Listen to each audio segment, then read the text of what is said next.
Hello, hello. We are some fake philosophers. We're a couple of them. Not to say that the four of us are the fake. Actually, the tangent. That's my phone. My dad's calling. It's fine. Do you want to take it? Yeah, let's pause. Actually.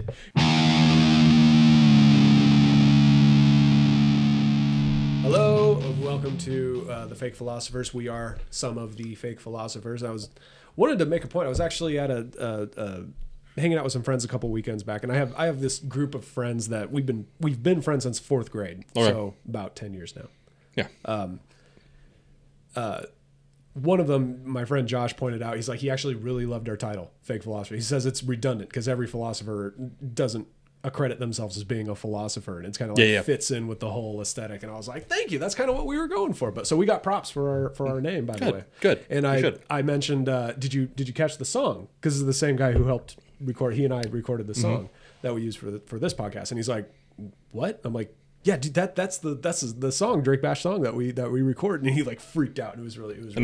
then you were like, you didn't actually watch the show, did you? You didn't actually watch it. He's like, no, and he probably didn't. So it's like you saw the name. Yeah, I'm gonna tell him to watch this one because he's getting a shout out. So Josh, watch the episode. And you can stop recording. You can stop listening now if you want. That's fine. Yeah, you can go away now, Josh. But But thanks for watching. Like and share, comment, subscribe if you can. That'd be great. Yeah. I don't want to know what he's gonna post on it now. These are the friends that I've always I don't know if I've mentioned before, but I was pretty involved in theater in high school and college. And, I think you mentioned that once or twice. And these guys, we've been friends. None of them are in theater. Oh. And I always call them, never to their faces. To their faces, I'll say I hate them and they're worthless and whatever. But I always say about them, they're the ones that kind of kept me grounded. When I started getting too theatrical, I'd go and hang out with Josh and Ryan and Matt, and they'd be like, Mitch, you need to cut that out. And they remembered how it was like to be normal again. Yeah, and it was like, oh, well, feet on the ground, salt of the earth. I am the kite. They were the line. They brought me back to earth, and I was like, oh, you're just too big for your britches. Winning ITL awards, they pulled you back to the ground. Back to the ground. I was too big for my corset, and they brought me right back. But anyway, so hey, welcome to Fake Philosophers. Yeah. We decided to do a Poli-Tickle this episode. And Mike, thanks for joining me today. Yeah, I'm here. And yeah. Multi-topic. Multi-topic Poli-Tickle, because there's been some stuff that's been going on. So we're going to go ahead and open up with the discussion of Afghanistan. We did a whole episode about Afghanistan as we were pulling out, and the stuff that had happened was very mismanaged. We thought it was pretty mismanaged. Could have been handled differently. When a lot of the complaints about how it was handled started coming out, as we get into it, I don't know if you noticed this, about when the critiques started pouring in on President Biden and his administration about how they handled it. His fallback was always, well, look, we're not going to stay in there forever. Okay. He started taking the position of, look, we're not staying in there forever, we had to get out. What do you, he was very much straw manning the argument. Exactly. Because and the thing is, he's not wrong in saying that. No, but no one's saying that. But it's not. That's not my point. He's not wrong in saying that, but he's not addressing the critique. Right. Like, Mitch, your shirt's gray. I don't like gray, and you're like, well, what do you want? You want me to just wear a white hood everywhere? You racist son of a bitch. Yeah, or just is this misrepresenting the critique? Right. It obviously, because I will completely agree. I've seen some critiques on it. Yes. One, is it a good thing we're out?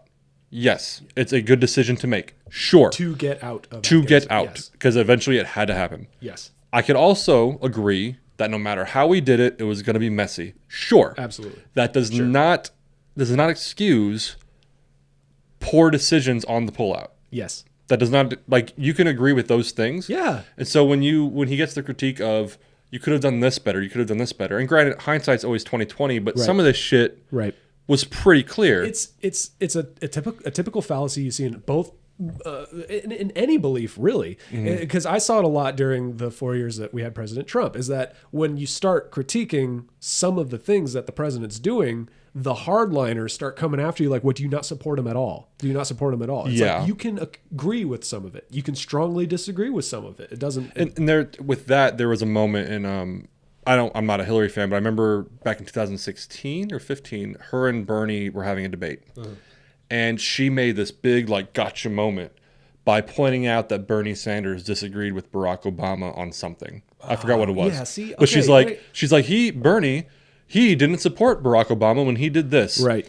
And I'm not sure. I don't think it got a big applause. But even Bernie was like, he said it. This is why I like Bernie. I think he's ambitious. But he was like, am I not allowed to disagree with the president of the United States? Right. Like, I support him. Right. I like him. Am I not allowed to disagree with him? Right. So these are big examples, but to go back to the point. We all agree we needed to get out of Afghanistan. It was this war that was never ending. 20 years later, we're still there. We needed to get out, and we had so many steps and tries and attempts. But finally, President Biden decided, you know what, fuck it, out. And a lot of us thought that it was a bit hasty. Well, it would be like, hypothetically, let's say your wife, which I love his wife. She's delightful. But let's say she was super toxic, and we keep telling you, Mitch, you need to get out of this marriage. You need to get out. You need to get out. You need to get out. And you're like, you're right. I need to get out. And the next day you're like, I got out. And I was like, we're like, what'd you do? And you're like, I slashed all of her tires. I broke all the windows in the house. I lit it on fire. And I grabbed my cash and I left. I grabbed all my stuff, then lit her shit on fire and I left. I'd be like, okay. It's like, okay, Mitch, I'm happy you're out of the relationship. Here's some good notes. Yeah. Here's some things Look, you did I'm right. happy you're out of the relationship. But can we talk about how you did it? Do you think lighting it on fire was the right idea? Did you want me to stay?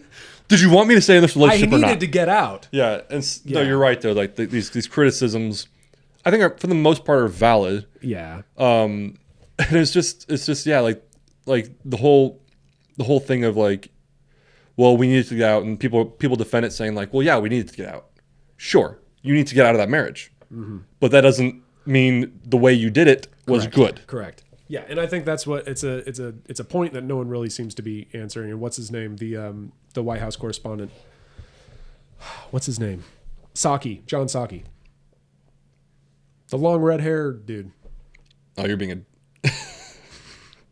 I was like, who? I was thinking of like Jen Psaki, or whatever her name. I was like, who's? But I was like, who's he? I was like, who are you talking about? Yeah, like that. I thought of that a few days ago. I thought that would be pretty funny. Sure. It didn't land. I'm sorry, but no. Jen Psaki like did the same kind of runaround of Sure, and that's their job. It's their job, press secretary, whatever. But whatever. You'd think that they would provide answers of policy, especially since President Biden, God bless him, is not answering questions. He has approved lists, and it's like one of those that like, okay, I'm a Republican, I lean right, and I'm in that phase where, you know what, they talked ultimate nonstop crap about President Trump for 4 years. Now it's our turn. You're going to see how it feels. We're just going to talk non-legitimate and whatever. And I know it's not healthy and it's not Christ-like,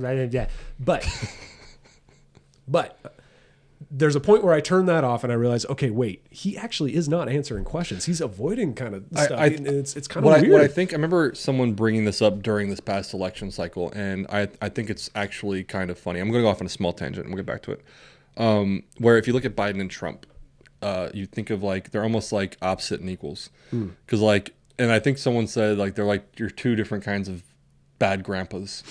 To like one grandpa, I kind of love that. It flies off the handle, just says shit that he should not say, and just goes crazy. And then the other grandpa, oh my God, doesn't really like. And we're going off on those. Those I've never heard that before, insults, but I love that. But like the other grandpa's kind of like, well, I don't know, and just kind of walks down the hallway and gets lost.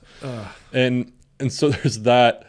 And then just that comparison, and then on top of that, going off topic again, then we'll get back to what I promised. We should call this a tangent show.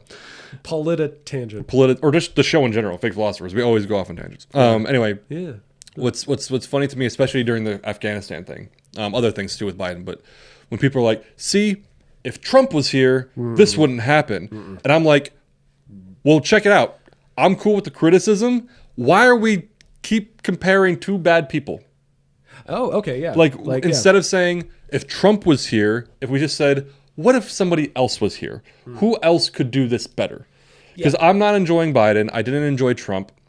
I had my critiques of Obama and Bush, but like generally speaking, instead of the argument of who's less evil or who's less shitty, why can't we have the argument of like, who's better?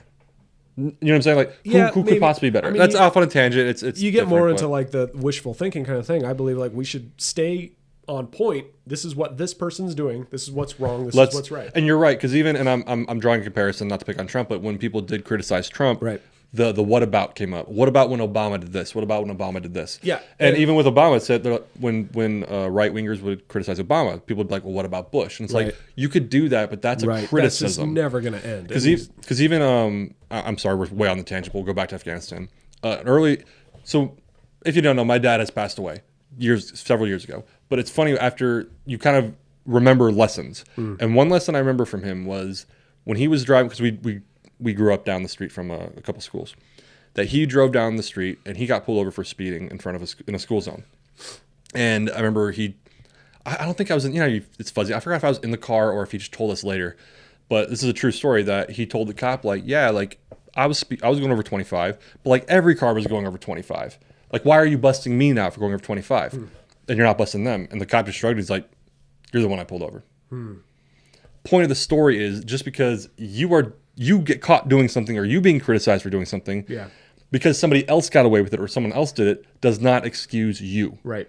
Yeah. That's my point. And so, no, you're right that it's always, what about this person? What about that? And it's like, why don't you address the critique? Yeah. It's easy to do and apply a wishful thinking of, because they did it with a lot of Republicans when Trump was in office, said, well, at least it's not Hillary. If Hillary had done that, and I think South Park even made a joke about it. It's like, well, at least it's not Hillary. And it's like, come on. But address the critique. But we can talk about, he's not all right. But anyway. Well, even if Biden, and I think he's tried to, not successfully, said, here's the reasons why I did it the way I did it. I have not, I'm not saying he hasn't, I have not seen him say that. But at least if he tried to approach it and say, this is why I did it. Yeah. And I now kind of think he may have, but not very clearly. But he's defended his stance, this and that, but he's not really addressed the specifics. Why didn't you start pulling people out before the military? Why didn't you do this? And so it's just, And the truth is, even if he did, it probably wouldn't be widely reported because that's not sensational. And people or if it was reported, it would be people either saying like, see, look, he's fine. Or the opposite. Look, he's just doubling down on his failure. It's so hard to find just an objective info on why I think people do things. But, I mean, I'm sure we'll have more discussions about Biden's neglect of answering questions, the pre-picked reporters that he selects on. He said, he's said in interviews a few times, I have a list of reporters that I'm going to call on and do that. And like, we can get into the nitpicky stuff. We won't do it today. But anyway, Afghanistan. So since what's happened since the last time we talked, they were pulling out, and it was like going crazy. The deadline has passed, and we are pulled out. But one major thing that has happened, a few major things that have happened, is that we had, I think, the day after we recorded the Afghanistan episode on Fake Philosophers, is the suicide bombing that happened at the airport. Yeah, that was like, it was something. And it's dark to say, but everyone was kind of waiting for that something like that to happen. So it was one thing that critics of Biden jumped on right away. Oh, like, absolutely. Oh, dead soldiers, dead soldiers, which is, true. Yeah. But we can get into a whole discussion on, how am I going to say this? The relevance to the decision-making of soldiers being attacked in Afghanistan. Because, newsflash, soldiers have died in Afghanistan, but granted, it hasn't happened in 9-10 years or something like that until this has happened. So there's points to be made on both sides, because a lot of people are saying, look, it was an attack. It happens. It happened in Afghanistan, and it was a hostile place. It's what happens. We can't be that surprised. Other people are saying that, it hasn't happened for like 10 years. And all of a sudden this decision was made and now soldiers are dead. So what the hell? Yeah. But that was one big major thing that. Yeah. So the way I look at that, I try to be objective. The way I look at that is what you said. Yeah, it's a result of a shitty situation. The thing that I was irritated by, and I saw, and I want to, before I go into this, I said off camera I had a controversial opinion. I am not disrespecting the people who died. I support the troops. But what irritated me about that whole situation... Yeah, and I think I should too, just to clarify. Yeah. I think these are 13 lives that died. It's preventable. That didn't have to. Yeah. And it's tragic that they died. And people that made these decisions, that put these things in place, started laying the dominoes out, are responsible for these soldiers that should not have died. Absolutely. And, I'm one of those that demand justice for this, but... And I think because it was, especially the way the pullout happened, it was unnecessary, and I'm all about that. What irritated me going forward was one, the politicization. Politicalization. Sure. Yeah. Politicization. Whatever. Fuck. You understand what I'm saying? This is not critiquing Republicans or Democrats. Anything becomes politicized immediately. So fine. What kind of irritated me about it, especially coming from no one from the bar is going to watch this. What kind of irritated me was, and this is not, again, disrespecting any troops, it was that through social media, there were a lot of people were doing the 13 shots. Yeah, yeah. Which I think we talked about in different episodes. Oh, yeah, okay. 13 beers on the table, 13 shots in memorandum. And I'm fine with it. The way I think it's grandstanding is the term. I forgot what it was, but it's like I consider it the same as when people videotape themselves helping the homeless people. And I think we've talked about that. Yeah. Where it's like, okay, great, what you're doing is nice, but I feel like what you're doing now is just trying to say, just to post it. Look at what I'm doing. Absolutely, yeah. And so it irritated me. And I seen, because I'm in a lot of like bar groups on Facebook, and there was some discussion about it. And our bar, we posted one too, and that's fine. But I had my mixed opinion, and my controversial opinion is, yes, I am all about supporting the troops, and I'm all about remembering them and memorializing them, and absolutely. But why are we pick and choose? Yeah. These ones, yes, I'm not at all disparaging them. It was a preventable death. But there are tons of preventable deaths. Like, how many soldiers have died that no one ever put down a shot glass for? And on top of that, like, it did irritate me that all these people were posting like on their social medias, hey, look, we're doing it. And it becomes a time where I think was it Anthony Jeselnik made the joke about when something bad happens and someone posts thoughts and prayers. What they're actually saying is, don't forget about me. I think that's a Jeselnik joke. Yeah. But it does, even though it's a dark joke, it rings true. Like, all these bars doing that, great. Even if you remember, I have one of my good friends, Jesse, passed away 4 or 5 years ago. And almost every time on his birthday, I'll go to a brewery, get a beer, and just leave it as my own personal thing. Yeah. And granted, I'll say... Well, wait, you never posted about it, though. I've posted once, I'll be honest, I posted once or twice, but it's me, I don't know, it's me like saying, okay, like I'm with Jesse, cool. And it's more of me having that memory on my Facebook. Yeah. But it's not me saying, hey, look, everyone, look at me and what we're doing. I do feel like, I think there are some genuine ones, but I do feel like there is a lot of that grandstanding of like, look, we're doing it. Yeah. And then the bigger picture is, and this is where some people might get mad, like, yes, absolutely. I'm fine with memorializing these guys, showing a tribute for them, but like, why is it just these guys? Why is it just these 13? Exactly. We have troops that, let's be honest, like the United States is engaged in multiple fronts right now. Yeah. Across the world, and small fronts, big fronts, whatever. And like, how many times do we do that when someone dies? Because in my opinion, in the past, for the most part, in the past 20 years, most deaths in the military, minus accidents, obviously, like, vehicle accidents, were preventable. Yeah. Yeah, well, I mean, any death. Because you could go down that line and say, well, almost any death can be preventable. Sort of, but I mean, like, when we go into these endless wars, is my point. Like, okay. But like, why haven't we memorialized these other people who passed away? In the same passion, in the same regalness that we have on these. Yeah, because sure, like a guy I know, his little brother died, I believe, in combat years ago, and in Rancho, it was a big deal. Yeah. Like, a lot of people had memorials. Tons of people went to the funeral who didn't even know him, just out of respect. You're talking about one of the not one of these 13 guys. I'm talking about years ago. Okay. Just a guy. Yeah. A buddy of mine, little brother. Right. Okay. And I went to the funeral, and it was like a huge deal. But on a grand scale of things, he was ultimately, I don't want to say forgotten, but like, on the grand scale, country-wise, people moved on. No one knew who he was. Oh, okay. It was just a local thing. This is our boy. Right. We celebrated him. No one knew it. But now these 13 guys, and again, I'm not disparaging them. Yeah. They shouldn't have died, and I'm okay with the memorialization.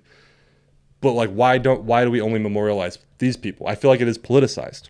Does that make sense? I'm not trying to. I'm not being disrespectful. I'm going to expand on it a little bit. Yeah. One of the guys, one of the men that died. We had a few locals, right? Yeah. One of them actually went to my high school. Yeah. Graduated, I think, obviously later than I did. Okay. Not only went to my high school, worked in the theater. was in the theater department at my high school, which I did theater in high school. If you didn't know. If you didn't know. Hugely close to home.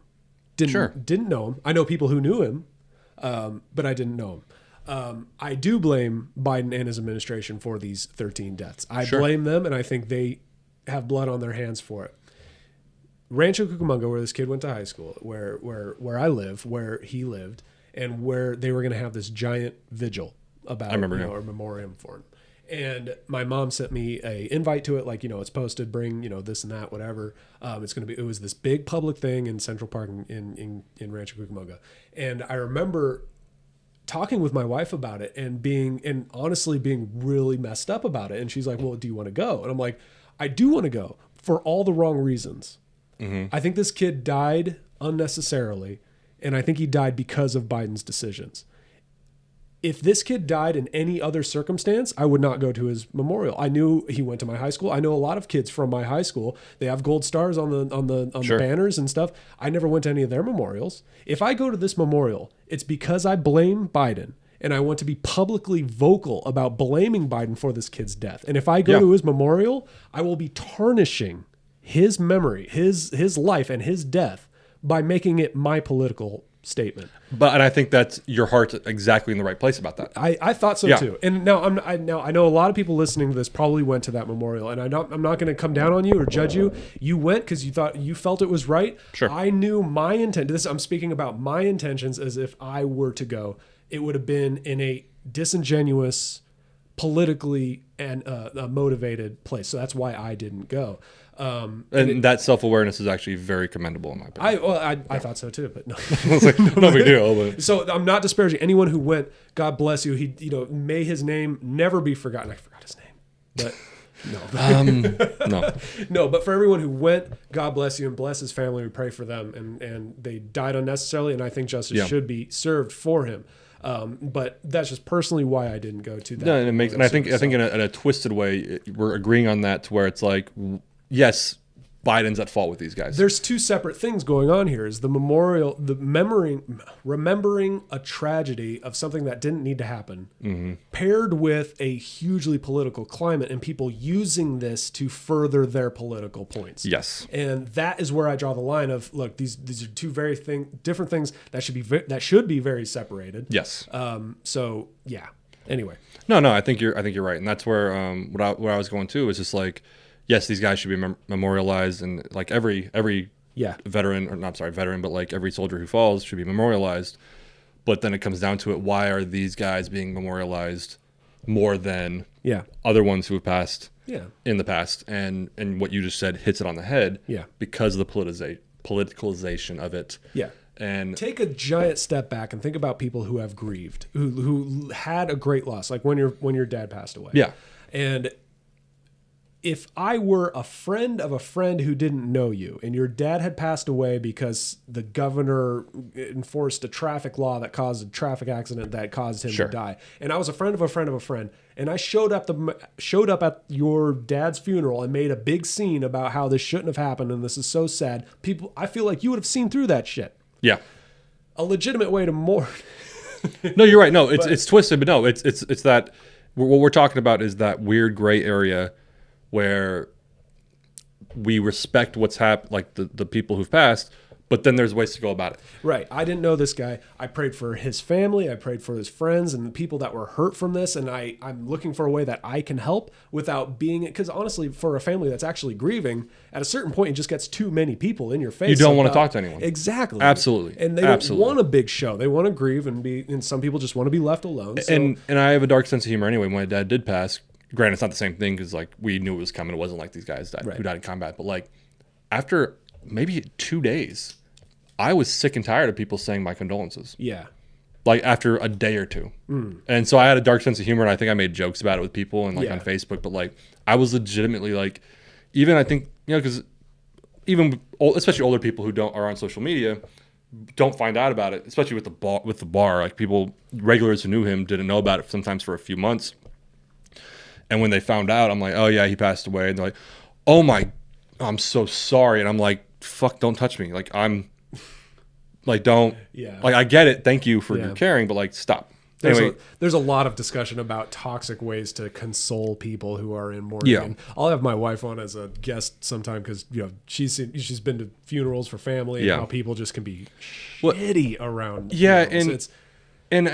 God. And I guess that might just be my hypersensitivity to like I do not want to be shitty in any respect. I don't want to get. I don't want to get to heaven and be like, oh, I used that to get my political point across, and I shouldn't have. And I think, and you kind of touched on, and I thought of it, and I'm not going to go too much into detail. I feel like what I'm about to say is a whole nother episode. If you want to write it down, I call it funeral bandwagoning. That's interesting, actually. And the examples before we'll get back to the topic, the examples I give, like, this is gonna sound shitty. You want to pause it and think about it and come back to it? No, I'll say it. Okay. A guy I knew, I'm gonna be as vague as possible because I don't want to disrespect anyone. A girl you are dating. There you go. No, a person. I'll say a guy I knew in high school and middle school. I kind of grew up with him.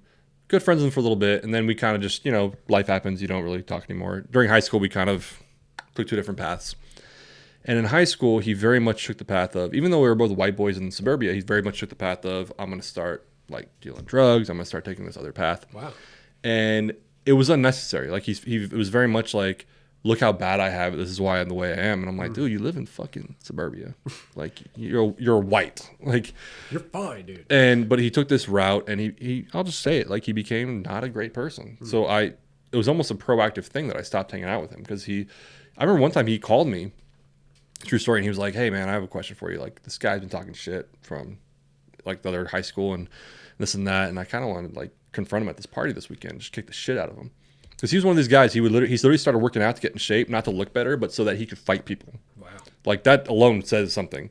Not even like in a ring, like just he wanted to fight people. And he's like, I kind of want to go and beat the shit out of him this weekend. What do you think? And I was like, dude, why? And he's like, well, he said this, and this. And I was like, is any of that true? No. Does anyone who are friends with you think it's true? No. Then why does it matter? This is actually a true story. And he's like, I guess you're right. I just called you because everyone else is telling me like, yeah, I could beat his ass and I need to be truthful. And I was like, yeah, cool. Like, I think it's a bad move. I was like, Grant, if he comes to like a party that you're at and starts shit, handle it. Yeah. But like to go after him, like it's stupid. He's like, yeah, I feel you. Turns out he went and beat the shit out of the kid that weekend. Wow. Anyway, fast forward. I think we were like 21 or 22. He passed away. Drug overdose. And granted, I don't disrespect the dead. One thing I think is a topic that we could talk about too is the morality behind celebrating death. Like, it's a conversation. Yeah, we don't have to go into it right now, but like for me, this was someone I was good friends with.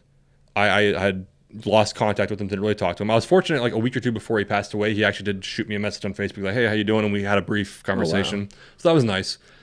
But at the end of the day, I was like, okay, he passed away. I'm not going to be disrespectful. I mean, I'm not surprised by the way he died, but I'm not going to say anything like that. It's disrespectful. I'm not going to piss anyone off. May he rest in peace, blah, blah, blah. And then I started seeing all these people posting about it. Man, he was such a good guy. He'd go out of his way for anyone. Did all this stuff. And all these people were talking about it. And just in my head, I was like, you didn't know him. Are we remembering different? And I'm not trying to be disrespectful. Yeah. Like, I didn't say anything mean. Right. But I also didn't lie. Right. And to bring it back is kind of like with the 13 guys who died. The funeral bandwagoning. The funeral bandwagoning. Like, yes, this is tragic. It's horrible. It shouldn't have happened. But, like, when you're someone who's a civilian who doesn't even know these guys, like, sure, I get it. You do a repost. Sure. But to go so far out of your way to make, kind of like you said, where if you went to the funeral, it would have been political. Right. Like, you are now bandwagoning this thing to where you don't need to, and you don't have to. I guess, like, to clarify, if there was a rally at a government building demanding justice for these 13 fallen soldiers, I'll go to it. Sure. If it talks about a memorial for one of them because he grew up here kind of thing, it's, he grew up here. I know. But I didn't know him. Well, even like when people have passed away, if so Mitch, your dad's brother passed away, and someone's like, "Hey, are you going to?" I could have said uncle, I guess. Are you going to Mitch's uncle's funeral? I'll probably like, I'm gonna reach out to Mitch and let him know how I feel. But like, I didn't know his uncle. I'm not gonna show up and take seats from people who. This is off topic, and we're kind of. It's not it's kind of a false equivalence to the 13 guys who died. It is, yeah. But there is still that element to where people using grief. It's using it, and like on one hand, I did like seeing the beer photos, like the shot photos, and I thought there was something to it. But at the same time, I couldn't help but think like, is this? I want to say the terms grandstanding or posturizing. Something. We'll look it up later. But like where, if you know, leave a comment what it's called. There you go. But like where you're doing this on purpose now, right? For likes, right? You're doing this for publicity. Look at us. We're doing the nice thing. Yeah. We're helping the homeless guy. Like, look at us. And that's where I think a really nice thing was almost polluted.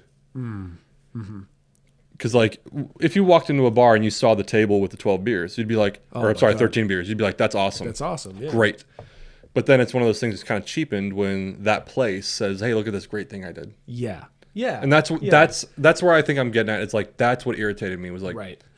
Was this legit or was this done? And I'm like, look, be honest with yourself. You know this shouldn't have happened. You know it was Biden's fault. Come out and say, look, these guys died because of Biden. Don't try to foster all this grief and try to get people emotionally attached that way. I guess that boils down to it. It's like I look at it from a logical point of view of like, this shouldn't have happened. It's Biden's fault. People are like, grief, grief, grief. Look at these poor, 13 people. Look at it. Isn't it sad? Isn't it sad? And like they try to get it from that point of view. And I think it's a cheap way. Well, I think on a Facebook, for instance, on a personal page, get at Biden. But I know a lot of restaurants, which again, I think businesses taking political stances publicly is a horrible idea. Yeah, yeah. So I think a lot of these businesses were just posting the grief thing, saying like, look, but again, it's like, I could say for my business, we didn't do it. A regular of ours who's a veteran asked us, can I set this up? Oh, okay. So we're like, sure. And he went and set it up. We took a photo and posted it. Cool. But like the restaurant, I feel like a lot of these restaurants that do it for the publicity. You know what it reminds me of? You know what reminds me of another tangent is when in 2002 when we went into the war with Iraq, and people were anti-war or pro-troops. And when people say they're for the troops, they support the troops. And I'm like, be honest. You support the war. You support this war. You don't want to say you support this war because it's a very polarizing point to take. So you say you support the troops. Do you know what I mean? Did you ever get that vibe? I got the vibe. It's very disingenuous. It was kind of a weird thing because there was that weird like where it's like I support the troops, and then at the same time, if you said I'm against the war, you were branded as someone who didn't support the troops. Right. It was a weird thing that was going on. No, I understand. It's that same kind of thing of like just come out and say what you really mean. Don't hide behind an emotional. Well, there's that I think on a personal level, but then my issue was on a professional level.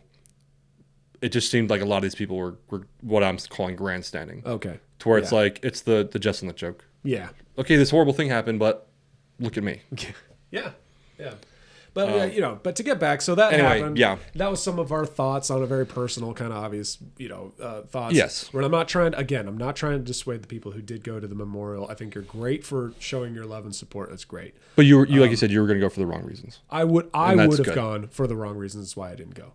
Sure. Anyway. I'm assuming everyone thinks the same way I do, which I know they don't. So, no. So what happened after that? So that happened. Mandates or the recall? No, it's still Afghanistan. Oh, okay. Yeah. There's more, dude. Oh, there's more, dude. So after the suicide bombing and the 13 people died, then there was a press conference. Oh, I can even take a step back before the suicide bombing. We were pulling out of Afghanistan. I think this was happening the day we were talking about it. Mm-hmm. We were pulling out of Afghanistan and shit was just all over the place. Nothing was going on. At the time, President Biden was at Camp David having a little vacation out there. Kamala Harris was somewhere in California for some reason. No one really knew what was going on. All this terrible shit was happening. We had the Prime Minister of England, I think it was, posting about the shit that's going on in Afghanistan. It's like, okay, things crazy. We're praying, hoping everything's going to be okay. Nothing from the Biden administration, or at least the senior level of the Biden administration. I think Jen Psaki posted something. I don't know what she said, but there was just silence. So finally, Biden announced he's going to have a press conference at Camp David. I think it was Camp David. Fact check me. I don't know. But so news people show up, reporters, I think they're called. Other international news is showing us, okay, he's going to say some shit about Afghanistan. We're ready. They had the on CNN, they had the thing that moves at the bottom, the subtitle. We did talk about this. Did we? Yeah. We did talk about this because he came out and he's like, okay, he's going to talk about it. And then he talked about the buck stops with me, but these people's fault. No. So he gets ready for this press conference and everyone's expecting him to talk about Afghanistan. He comes out and he starts talking about vaccines. Oh, that happened later. That's right. Nothing about what's going on. And everyone was like, what? And so they're changing the marquee as it was happening. So that was really weird. And then, so the flash forward, the suicide bombing happens. He comes out and he starts making this weird point. I don't know if you remember this. He started making this weird point about, yeah, my son served. And when you have a veteran son who passes away, it's really hard to deal with. And everyone's like, wait. Your son served. He got out. Years later, he had brain cancer and died. Yeah. It's not quite the same thing. Yeah, I didn't watch that. To be honest, I don't want to say actively. I've kind of just stepped away from watching a lot of politics. Yeah, you're smart. I will say I've watched political commentary, but I've stepped away from actually because I just feel exhausted by it now. I think it's hilarious. I love it. I kind of like it when I know that he's going to be making a press conference. I like make time to make sure I'm listening to it. I think for me, and we're tangenting again, but for me, because I'm a vocal person, I didn't like Trump, and then so when Biden was coming in, my thought, because I was not a Biden supporter, I'm still not, but I was like, okay, maybe it'll be boring again. Sure, yeah. And then it's not. It's not. It's like, oh, we want another 4 years of this. Well, that's where, like, if you're running a marathon and you're not an athlete, you're tired. And then, like, you're like, okay, the marathon's going to end. Yeah. And then someone's like, oh, no, it's not. No, it's not. That's where, like, I still watch a little bit of political commentary just to kind of keep up, but I don't actually watch the details. So I didn't see that. Okay. Long story short. Okay, well, I'll scratch that then. No, it's fine. No, but then after that, there was an air raid attack on some people they thought they were responsible. Turns out they were just civilians, and no one's talking about it. But anyway. You know why I don't think anyone's talking about it? And this is not in defense of Joe Biden. Because what's new? And that's a really dark thing to say. It's dark, yeah. But I've said it before. What's new? Look, here's a little perspective. People are putting 13 flags on overpasses, freeway over. Well, okay, no, that's not fair because they're American troops and all that. But 10 Afghanistan civilians were killed in an airstrike because we thought they were at least planning another suicide attack. Our intelligence was way off, and they ordered the strike on this car that blew up. And turns out they were just 10 civilians, and a few of them were kids. And yeah. There is outrage. Justified outrage. Justified outrage. But it seems to be diminishing pretty quickly because of what you and that's, I'm not even defending it. I think it's bad, but that's just the reality of the situation is just what's new. Wow. You know what I mean? Like that's the last 20 years. Yeah. I mean, I'm not diminishing it. I'm not trying to play it down. It's not even like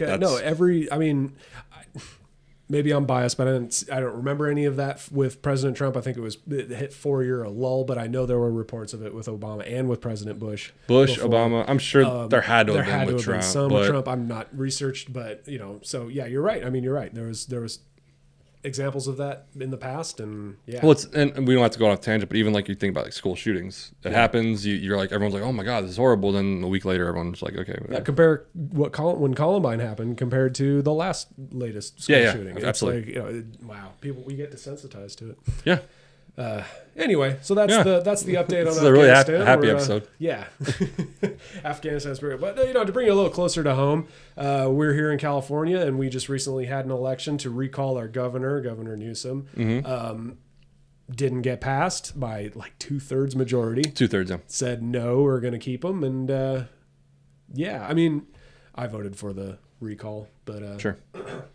No, we discussed this off air, and I think this is something that we disagree on, and that's fine. What I think happened here was the same thing that happened in the 2020 presidential election. And this is, in my opinion, sad. Because I think we didn't talk about it right away because we wanted to let it simmer, get our thoughts together. Yeah. And I think, so I'll say I voted no against the recall. And it wasn't a vote for Newsom. It was a vote against Elder.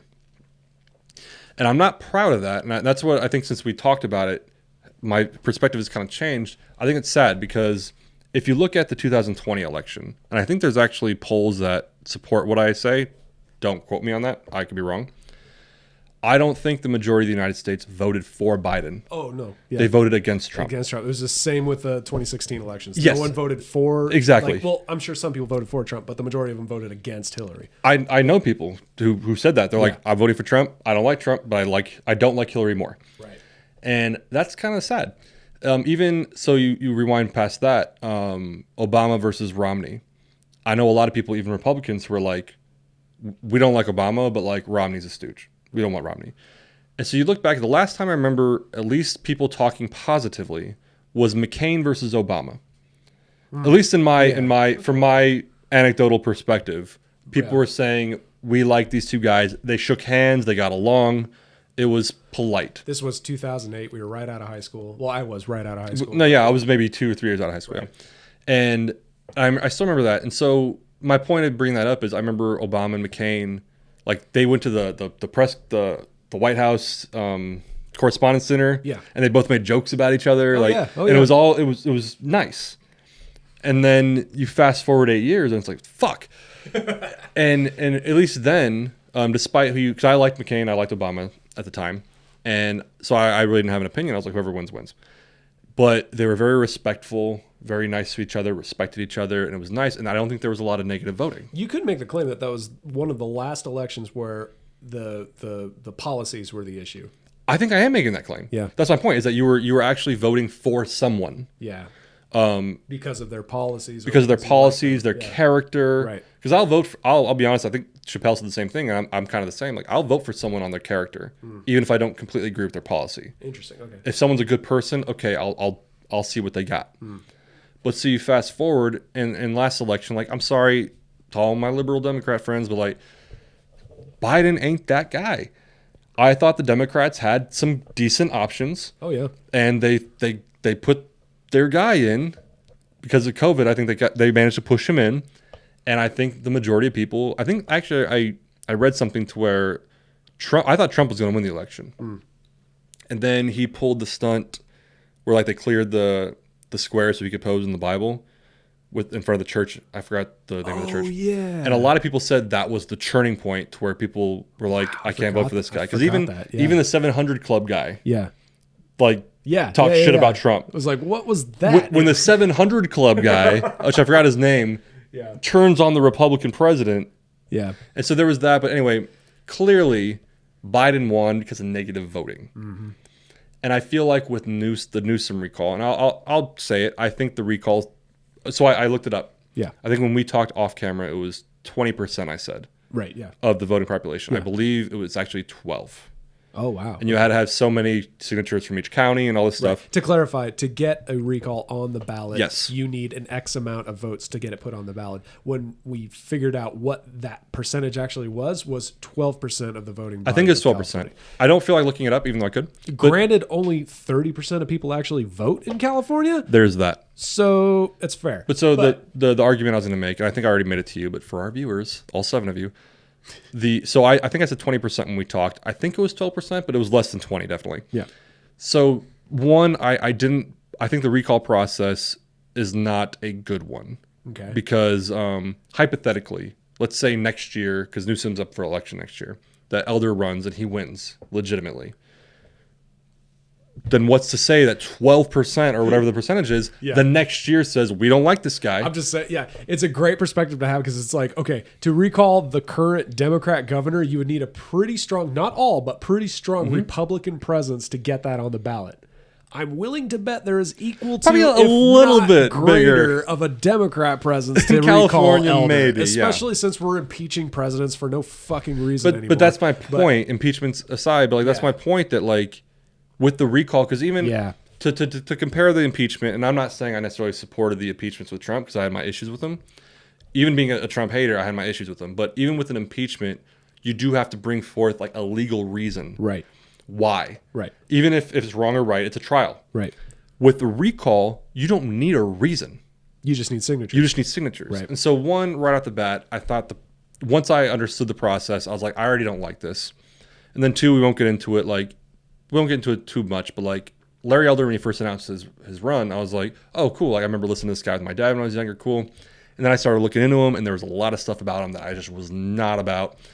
I think Newsom handled the pandemic poorly for the most part, and there's obviously the hypocritical things he did during it. The French phrase, rules for thee, but not for he. Yes. It's, and I wish I could say it was just, well, we can get into the reasons behind the recall. Sure. But ultimately, my opinion of the recall was it was, obviously, no matter what, it's politically motivated, but I feel like it was, and this is not a defense of Newsom. It's almost like, I think, one episode where I was irritated that I had to defend Hillary Clinton. Yeah. Sort of the same, because I wasn't approving of what Newsom was doing, but I felt like the recall was hyperly politically incentivized. Because someone is acting unjustly doesn't mean you favor a unjust way to remove them. Yes. You need a just way to handle the unjust. Yes. And I know when we talked off camera, I think you kind of made a snide remark to me, like, oh, fine, then fucking vote for Newsom. I forgot what you said. It was kind of like a snide remark, and I was kind of like, yeah, it's fair. I wish I could remember it.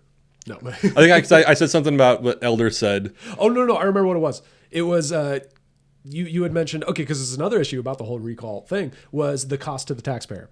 There was that too. Yeah. There was maybe it was another one. But anyway, that was another issue, and it got me very angry. It still makes me angry when people try to make this issue of the fact that this whole recall election, someone did the math and realized that this whole recall election cost the state $300 million. I think it was, yes. So there was like, oh, it's a total waste of money. Bullshit.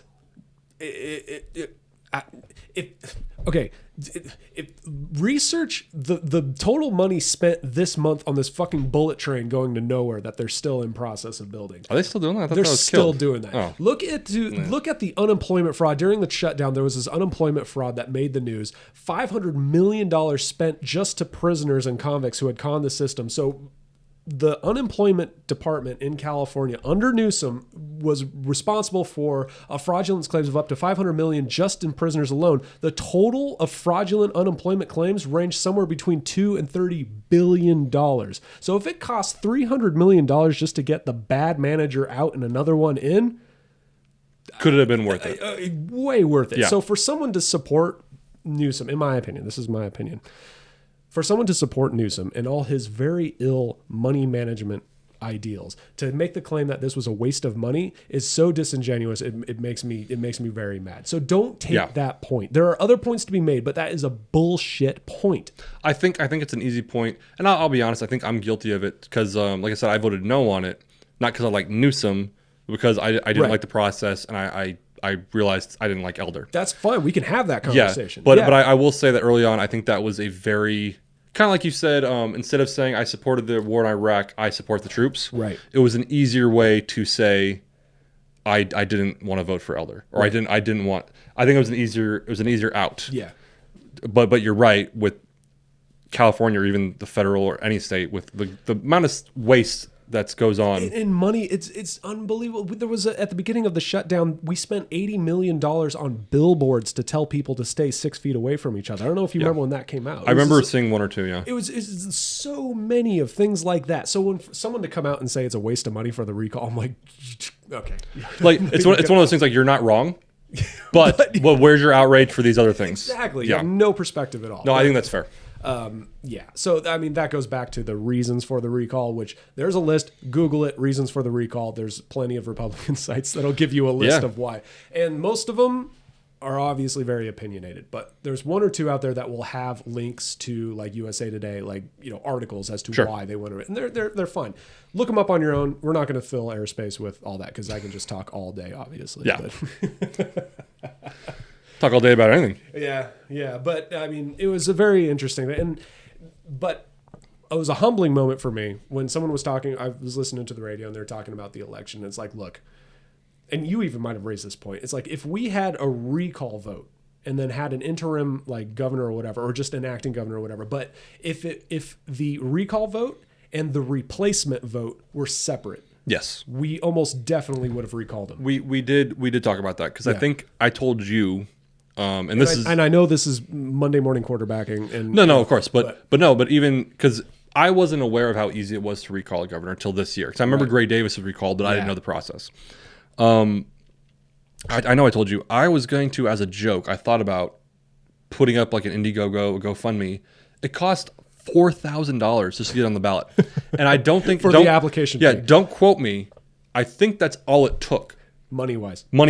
But I think just general-wise, like that's all it took was you filled out the form and you paid $4,000 and you were on the ballot. Wow. I think. If I'm wrong, comment. Challenge. Anyway, so the whole joke was in my head, and I still regret that I didn't do it, was like, I wonder if I have enough sick-minded friends and like just people with dark humor like me. Like, if I put up a GoFundMe, like I probably get a lot of people on Facebook who donate $100. I could probably hit 4,000 pretty quick and get on a ballot. And I'll tell you what, if I did, I wouldn't have voted because I'm keeping that fucking ballot. So, you know what I mean? Like, I'm going to frame it and say like, hey, look, remember when I ran for governor? Yeah. Oh, that's rad. But my point is like, yeah, I think it was 46 candidates. Oh, it was something stupid like that. Yeah. So between 30 and 50 people. And you're right, because then the negative voting comes in. Because Larry Elder, despite my opinions about him, is a public figure. He has a radio show. He has a fan base. Yeah. So Larry Elder's one. Hypothetically, if there was another Democrat on the ballot that was like a good, and he was like in second place, possibility. I think. And I heard him talking on the radio. He said the same political jargon as they all do. Sure. But my point is like hypothetically, Dwayne "The Rock" Johnson. Yeah. Could have just paid the $4,000 and he would have gotten tons of support. Oh, he would have won. Yeah, he would have won. Absolutely. He would have won. But I mean, anyone. Ben Shapiro lives in California. Not anymore. Did he move? Yeah, he moved to Tennessee last year. I didn't know that. Not that I'm a big fan or whatever. But if Ben Shapiro lived in California still, he could have paid $4,000 easily, been on the ballot. And granted, I respect Ben Shapiro, but he would be a bad governor in my opinion because he's too... Back to... My point is anyone could run if they're a big enough presence, so they're going to have a fan base. There's too many problems rolled into this. If we had a vote just to recall, it would have passed because I think enough people were pissed off at how he ran things and how badly the things he did, the things he didn't do, French laundry, the gas tax, the unemployment, the pension fuck up, everything he did. There's so many things wrong that we were able to hold responsible, that we could have held him responsible for. So you do the recall. And then you do an expedited 3-month primary. A special election is what they call it. Yeah, but I mean, like you could do like a quick primary for a Republican person, a Democrat person, an independent, whatever you want. We can meet them halfway. Have the recall and then vote for your primary. For a primary for a Republican or for a primary for a kind of expedite it then. Okay, yeah, sure. I mean, okay, so even just that would have helped a lot. No, because you're right. I think I don't approve of what Newsom, the general job he's done, but no, like the negative voting would have been avoided. Right. Had the process been different. It would have been a more honest decision made at the end of it, because it's kind of like if you the weird. I try to think of comparisons. If you had a weird manager at work and they're not really running the place right, and they're and the owner, I guess, comes to the staff and they're like, "Hey guys, we're thinking about getting rid of this guy. Here's a bunch of options that we're gonna pick," and like they're all kind of fucking odd. Yeah. It's like, well, no, I'm just going to stick with what I know. We know what we know. We're familiar with this guy. We'll stick with him then because these guys are weird. Yeah. Or guys, should we fire him? Yeah. For better or for worse, it'd be fired. Yeah. Yeah. So, I mean, another thing that pissed me off beyond belief about the whole recall election is when Governor Newsom came out and he said, this is a Republican effort to get me recalled. Granted, the majority of people were Republican. And it's almost like, well, yeah. That's how it works. So, but if you were ever on the fence and wondering where you line Republican or Democrat, Newsom de facto kind of just made it clear. If you want your political leaders to tell you to not do something while they go do it, if they shut down restaurants and tell you to wear a mask and then they go to restaurants and don't wear a mask with 50 of their friends, or sorry, 12 of their friends or whatever, if you think that's wrong, you're a Republican. According to Newsom, the polarization of it. Yeah. So it was that whole like thing. If you think that giving unemployment funds to convicts and people who fraudulate, if you think that's wrong, you're a Republican. It's drawing that polarization. So it was that kind of like, this is a Republican effort. And I remember everyone that I heard that was appalled, Democrats and Republicans alike. It was just so bad. What was kind of funny about that dinner is, and don't get me wrong, I'm not defending it because there's obviously a huge hypocrisy. I actually respected the shit out of him when everyone called him out. Yeah. And he came out and he was like, yeah, you're right. I fucked up. I'm a hypocrite. I didn't do right. I messed up. In that moment, I was like, finally, someone, because meanwhile you have like Pelosi who's going to like the spa. I was going to mention that, yeah. And she was like, they set me up. Yeah. In my head, at least Newsom was like, okay, he said. At least Newsom had the balls to come out and say, yeah, I did. What are you going to do? Yeah, but no, but he was like, I should be better. I remember the speech. He's like, I should be better. I messed up. I'm so sorry. And I was like, cool. Let's stick with that. And then you find out like his kid is going to school, and it was like, I was like, dude, he shut down all the counties, but the winery that his county was in somehow miraculously stayed open. So that one, I'm defending Hillary Clinton again. So that one I jumped on. It was Napa County as a bar owner. I jumped on that and I was like, this looks fucking bad. I was like, this is awful. And then it turns out that by the statistics made, he was that winery fine. I will retract it. I will retract what I said because it is not true. A lot of Republicans made that claim, and it's factually not true that he gave himself favoritism with his winery. He did not. Granted, optically, it looks bad. It looked horrible because his winery was in a county in which it did not meet the requirements, and you can make the claim, blah blah blah. But let's be real here. It didn't meet the requirements, and I find it hard to believe that he set the requirements and he had the foresight to see just the cutoff point. So no, I'm retracting that. I do apologize because it's not true. No, but it's still optically it looked bad. Yeah. Anyway, optically it looked bad, but no, but the kid thing, the dinner, like I said, when he came out and admitted he was wrong, like hypothetically, and it's not gonna happen. If Biden came out and he just said, "Look, I got ahead of myself. I apologize to everyone who suffered. The Afghanistan move, the way I did it, was completely wrong, completely awful." Yeah. I would respect the man. Oh, of course. Of course. It's not going to happen. So that's why, like, that Newsom moment. You're not going to respect him. I'm not waiting for it. That Newsom moment, I was like, this is what I've been waiting for. Okay. And then from there, I was like, now you're just back to normal. Yeah, see, I see your point, and I would agree, except I heard it a completely different way. It was that, oh, you douchebag, he's rubbing in our face. Like, yeah, I did. My bad. I should have been smarter. I didn't know there was that many people coming. We thought we were him, but I made a mistake. I heard it as, look, he's doing his little, like, I'm so bad. I'm sorry. I said I'm sorry. Let's shake hands and move on kind of thing with no repercussions. Well, so I do think he was doing it just to save face. I will admit that. But I did like seeing a politician admit they were wrong. Because that's one thing, Biden has not done it. Trump obviously would never do it. Trump never does it. I don't remember Obama doing it. He may have. I don't remember. Well, he did everything right. Of course. So why would he?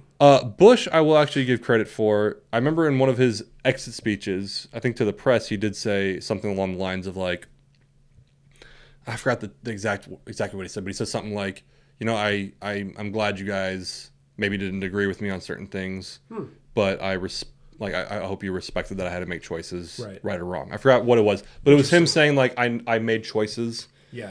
The subtext I got from him was I made choices that maybe weren't right, but I had to make them. Yeah. That was the subtext. I'm not sure if he actually said that, but Obama, I'm not sure. Obviously, Trump doesn't admit it. Biden hasn't. But for that moment, like I said, almost a parallel. You had Pelosi, who was caught on tape at a spa, no mask, nothing. Yeah. And her response was a setup. But her response to that, it was a setup. It was all like they were trying to trap me. And it's like, okay. Or she could have been like, okay, look, I was fed up with the masks and I did it.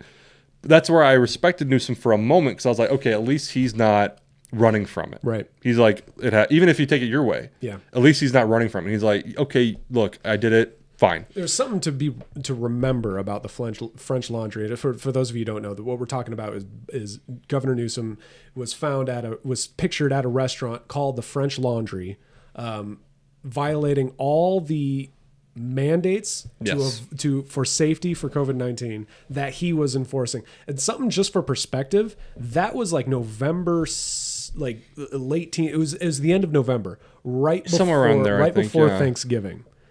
Right before Thanksgiving was happening. And at that time in 2020, it was after the summer and the regulations were starting to become more lax as far as restaurants and social distancing. They were starting to relax some of the rules and reopening some things, but there was a bit of a spike in early autumn. and everyone started freaking out again. And he said, okay, starting this day before Thanksgiving, we're putting all our mandates back into restaurants, and restaurants were horrified because that meant all the business that they were going to lose for Thanksgiving and all that whole vacation week. That was also the same week that he was found at the French Laundry violating all the mandates that he was. I forgot all the dates, but still, you're generally right. So the timing was, for a critic of him, was glorious because it was you fucking idiot. He looked like an asshole. He looked like a fucking asshole. Yeah. Rules for thee, not for me, kind of thing. No, he absolutely. That's where like that kind of thing. Like I said earlier, I could excuse policy disagreements if your character is good. If I think you mean well, you're trying your best and whatever. But in that, like I said, I respect that he came out and owned it. But like, yeah, man. It was low. And it's low. It's one of those things too, like, and that is really what spurred the start of the whole recall thing. Everyone was pretty like pissed off, but to the extent you're always pissed off at your leaders, right? They didn't do it exactly right, so you're mad at them. But then this came out, and it was like, whoa, dude, like throw it in their face. Okay, now you got to get out of there. So, and what I don't get about that, and not about the outrage, but about him doing that, I might have mentioned it before because it's something that I take to heart as a theater person. I remember one of my college professors. I forgot you were in theater. Yeah, I'd never bring it up. In college, one of my professors, we were having a kind of a lecture in our acting class, but he said something about along the lines of, if you have any at all idea that you might be a celebrity or public figure, watch what you start saying now. Oh, yeah. Because you watch what you're doing now, because that's the nature of the game. Politicians, celebrities, whatever it is, people will try to find shit on you. And he's like, even if you don't think you're going to be famous, if there's any inclination of your mind that you might be, watch what you're doing now. Yeah. And so as a governor, don't you think? An in-office governor, acting governor, elected. That's what I mean. Like, that's where, like, even sometimes, like, granted, we're obviously not celebrities, but sometimes in my head, I'm like, if I was a famous actor, I'd probably just stay my ass at home. Yeah. Because I don't want, like, and I'm not even someone who, like, acts up when I'm out drinking. Right. I'm a pretty calm drunk. Right. But, like, I make the wrong off-color joke, and someone just happens to get it on camera. That's what I mean. Like, I would probably, if I was famous, like, either, like, if I went out to dinner, I'd be like, do you have a private room? Like, so I don't, like, do you, right. Like, do you have something to where no one's going to see me? Yeah. But so that's where, like, when I saw that story, I was like, bro, what do you think was going to happen? Yeah. That no one was going to notice that the governor of the most populated, biggest state in the union, the biggest economy in the country, no one's going to notice this? You want to know something awesome? So my wife's sister lives in England. Yeah. They heard about it. Yeah. England heard about our governor just taking a shit on his own mandates. And that's what I'm saying. Like, California, which I think is, like, they said the 5th biggest economy in the world. In the world. Biggest as far as population and stuff. And the biggest state in the country. Gross domestic product. Yeah, but population-wise, GDP, all that stuff. You think you're just going to sneak into a restaurant? That's where I was like... That was what? And then after this recall, when he came out, I was like, my bad, essentially. And I'm like dumbfounded, staring at the TV, like, the balls on this guy. He knows he's going to get away with it. Yeah. And unfortunately, that's politics in the USA, baby. Which segues into my third thing that pissed me off the most about this whole thing. There was the Republican thing. There was the $300 million is a waste of money kind of thing. And then this is the third thing. Gavin Newsom, his daddy was good friends with the Kennedys. With the Kennedys. He was connected from day one. He and his family have been royalty in California for a very long time. His aunt is Nancy Pelosi, if you've heard of her. I might have mentioned her once or twice. Okay, so this dude, he was groomed from jump. He was attorney general or something? No, I'm thinking of Kamala. But anyway, I know nothing about him. Okay, well, he had a political career that was groomed from jump, and he finally got to where he is. And now here he is, finally at the quote unquote top, governor of California, flaunting it, doing all these mandates, doing all these fuck ups, getting away with it, going on camera saying my bad, and getting away, going, whatever. he's asked to be, and finally the people were like, you know what? We don't really like royalty. It's kind of really not really our thing here. So we're going to have move you down a peg or two. It's super simplistic, explanation of the recall, but still. Then you have his next biggest opponent during the recall, a guy named Larry Elder. Larry Elder's dad. Larry Elder's black. It works in this context here, by the way. Larry Elder, whose dad, who's also black, was a Marine, and after he served, he worked 2 jobs as a janitor. Finally got enough to own his own cafe, ran his restaurant so that he can raise his sons correctly. Larry Elder grew up in South Central, some people would say he is the epitome of the American dream, self-made man. Yeah, got to where he is, and finally at this point where he's, running for governor. And they called him a white supremacist.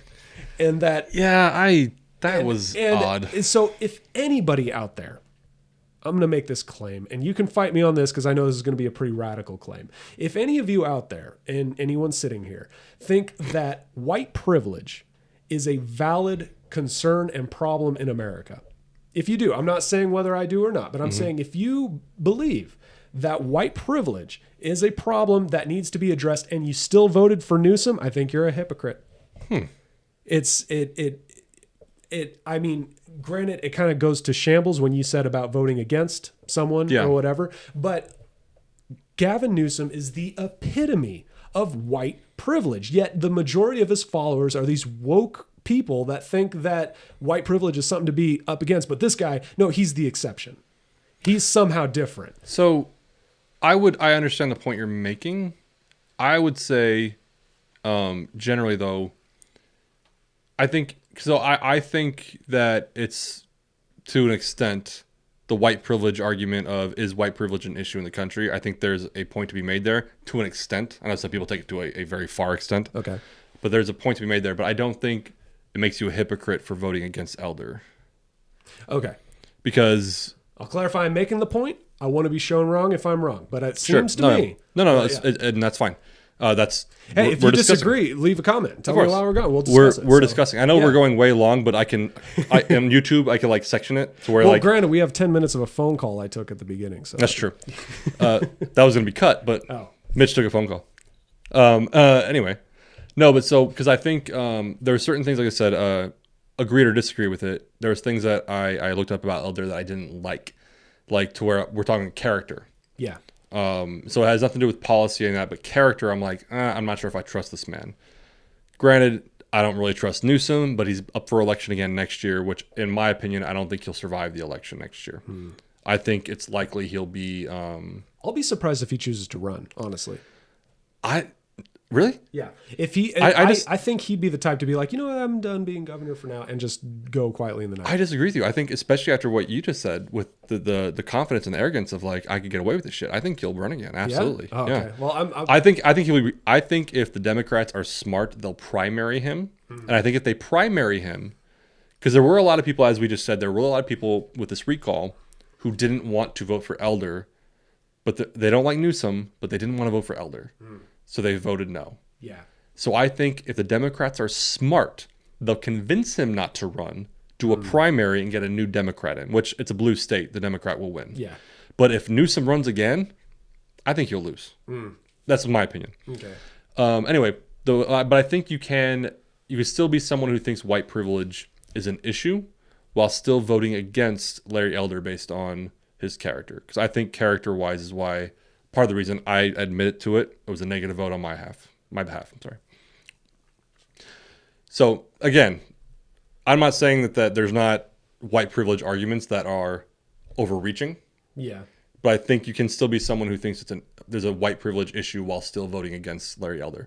It's kind of like the same thing where you think people are like, oh, you believe in empowering women and giving women voices, but now you're making fun of Nicki Minaj because she talked about her cousin's friend's balls. Right. Like, no, you could still be empowering women while laughing at her for talking about her cousin's friend's balls. Right. That would be my counter argument. That's a fair argument. It's a fair argument. I will concede that. I guess mainly what I'm saying is if you're there is not to cut you off, there is a strange, weird thing happening when people start calling Larry Elder a white supremacist. Right. Because, in my opinion, I might be taking the words out of your mouth. I think a lot of people associate Donald Trump with white supremacists, for right or wrong. A lot of people think that. And since Larry Elder has aligned himself with the Trumpism, a lot of people are like, you're one then. Right. Well, I mean, if you know Elder and to know his career and follow, like, you'd said you listened to him. He's clearly not. Yeah. And it's something he's run into from jump. Even when he was on the radio and people didn't know he was black and would call in and say, you're a racist, you're this, you hate black people, you hate it. Because a lot of his points were very much about empowering the black community, not in the way that the Democrats think you should, but more of a self-sufficient way and a different point of view. So people saw, hey, if you disagree with us, you must be a racist kind of point. Yeah, it's that fringe side of the liberal party. Right. Yeah. And it's a human fallacy anyways, that if you disagree with how I want to solve the problem, then you are in favor of the problem. You know what I mean? Yeah. It's a false dichotomy. Right. It's like, I want to give homeless people free houses. And it's like, well, I don't think we should give homeless people free houses. So you want homeless people. That's great. That sure. Kind of, That's that same kind of thing. That's I think I went on a rant. Danny and Eddie and I were talking about the Simone Biles situation some time ago. Right. Okay. And I went on a rant about false dichotomy.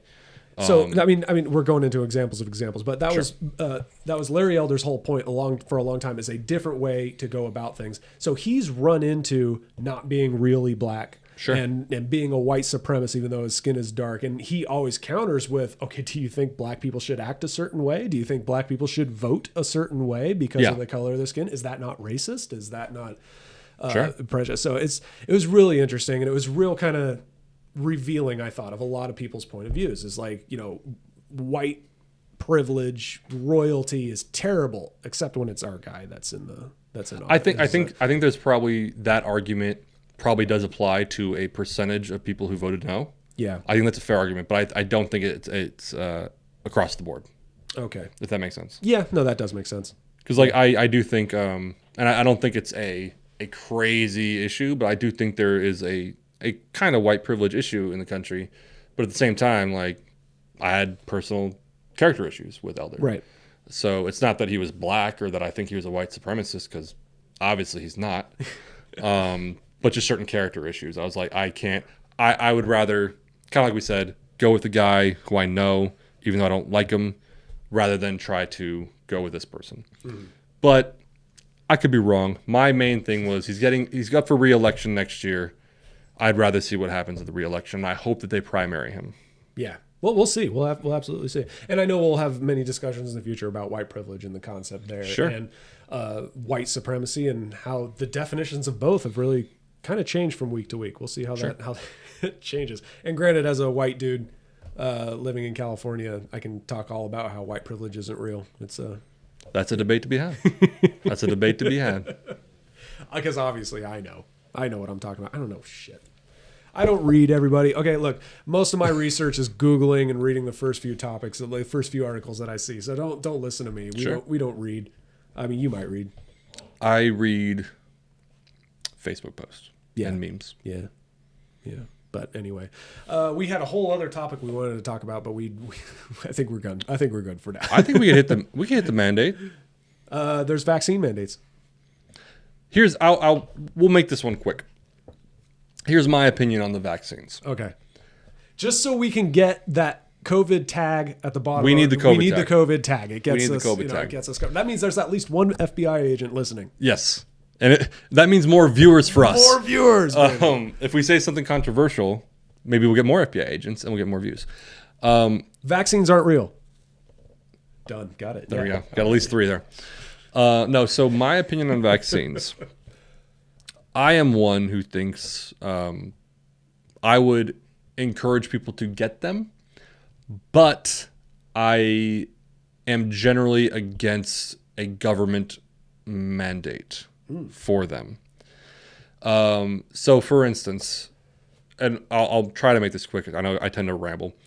For instance, DeSantis in Florida is saying he's against vaccine mandates. Right. And I'm like, cool. But for him to try to pass law and legislation that makes it, or executive order, I guess, that makes any entity who wants to do some sort of mandate in my opinion, I'm like, is that not a mandate? You're not. It's not a choice then, because I know, to pick on Republicans for a second, Republicans are always small business should make their own choices about their business. So then he pretty much is like, no, because any entity, to my knowledge, in Florida that wants to make a mask mandate or a vaccine mandate, he has outlawed or tried to outlaw. He's fining for it. Yeah, and so I'm like, so I don't agree with that. I do think it should be a choice. With that said, I would want to encourage people to get the vaccine, because I am one who believes in the science of it. I'm not an expert, but I've done my research enough to where I feel confident in it. But I do think it, by saying like you have to do this, even though I'm someone who thinks you should do it, I feel the approach of you have to do this is it's a negative approach. Right. No, absolutely. And kind of as a quick comparison before I let you go, kind of like the Plandemic video. Did you see that at all? I don't know. I think this I think came out like in April or May of last year during the height of the COVID, like when everyone was shut down. This video came out of this guy who, like, it's called Plandemic, and it was this big like his whole conspiracy about like this one doctor, this woman got ostracized because she had negative opinions, all this stuff. The video was complete bullshit. Even without fact checking it, watching it, you could see logical fallacies. Interesting. They didn't have substantive evidence. Yeah. Like it was an issue, and people like Facebook, YouTube, Twitter, all these people were removing it from their platform for providing fake information or possibly damaging information. So this is how I look at the vaccine. Do I think that video was bullshit? Absolutely, it was bullshit. It should be fact checked. It should be taken. Not literally taken down, but like taken down by critics. Like, this is why it's bullshit. But by taking it down, you're now feeding the fire of those guys who think it's real. Like, look, they're trying to censor us. So the vaccine issue, I think people should take it, but because I know with Biden's mandate, I think he's saying that companies over 100 employees need to have it done. Yeah, all federal employees. Is it they need to have it done, or a weekly test, right? Yes. So it's really not a crazy thing. I think people focus on you have to either get a vaccine. They forget that, or you can do a weekly test. So that I'm kind of like, dude, that's not gonna, kind of like the Plandemic video. I think it was utter bullshit, but by taking it down, you're causing a problem. You're causing issues, or people are now irritated and mad. Right. So with the vaccine mandates, if you start mandating it, especially at the federal level, even though I think it's the right thing to get the vaccine, by mandating it, you're provoking opposition, and you're not convincing anyone. Yeah. That's my opinion on it. To back to Shapiro, when someone asked him about marijuana, someone asked Ben Shapiro, like, are you in favor of marijuana? And he says, in favor of marijuana, no. In favor of legalizing marijuana, yes. Okay, That's his point. It's like, personally, this is how I feel. Mandating it is a whole other issue. You get into a whole thing. And I feel the same way about the masks. If a store wants to force you to wear a mask when you go inside, that should be their prerogative. And if you want to shop there, wear the mask. I mean, you have no right to shop at that store. They want you to wear a mask, wear a mask. Sure. Vaccines as well. If they want to require you to show proof of a vaccine before you enter their store, I know that might sound insane, but it's their store. They can do what the hell they want. If they want to stop and make you take your shoes off and say the Pledge of Allegiance before you come in, as a private business, they can do that. If a deli in Hancock Park wants you to wear a yarmulke before they walk into the building, what do you sue them because they're discriminating against? No, it's their prerogative to do so. Sure. When you force anything, you get it. My guard is immediately up, and it's like, it just creates opposition. It creates opposition for no reason. Yeah, and even like and to speak personally about it, me and my wife are planning a trip to England. Yeah. To get in, we can go to England. We have to quarantine for 10 days. If you're vaccinated, you just have to take a test. You don't have to quarantine. So I'm like, okay, well, I got vaccinated. So I got vaccinated. If anyone in California or in America tries to make me show proof of it, it's none of their effing business. They can piss off. And it's that kind of, it's a weird kind of thing I have where it's like, personally, I've made my decision. Whether it's mandated or not, I'm going to say, I'm going to fight you tooth and nail until we finally get to the point where I'm tied down and in prison. And then they look at my records as like, oh, he was vaccinated. Okay. Yeah. I watched something today actually, and they talked about Madison Cawthorn. I think he's in the House. Anyway, he was talking about I think he was on Newsmax, talking about how if they try to mandate airlines that you have to be vaccinated, or if airlines just themselves want to you have to provide proof of vaccination or something. Yeah, okay. That other airlines, he's like, I guarantee you, other airlines would step up and say we don't require them, and he's like, and me and all my people would start doing business with them, and it's like that's literally the capital. That's how business. That's works. capitalism. Free market works. 101. Yeah, that's how the free market works. Right. So private business should be able to make their choice. Right. But again, like you just said, again, I'm one of these people. Call me a liberal snowflake, but like I'm fine with not that I completely believe in it, but like if someone's like wear a mask before you come in, I don't want to be a bother. Yeah, like exactly. It's like it's almost like my own personal weakness. Like I'd rather just do something not to get attention on me. Yeah. So like fine, I wear a bandana. Right. You have to be vaccinated. Well, I'm vaccinated. Fine.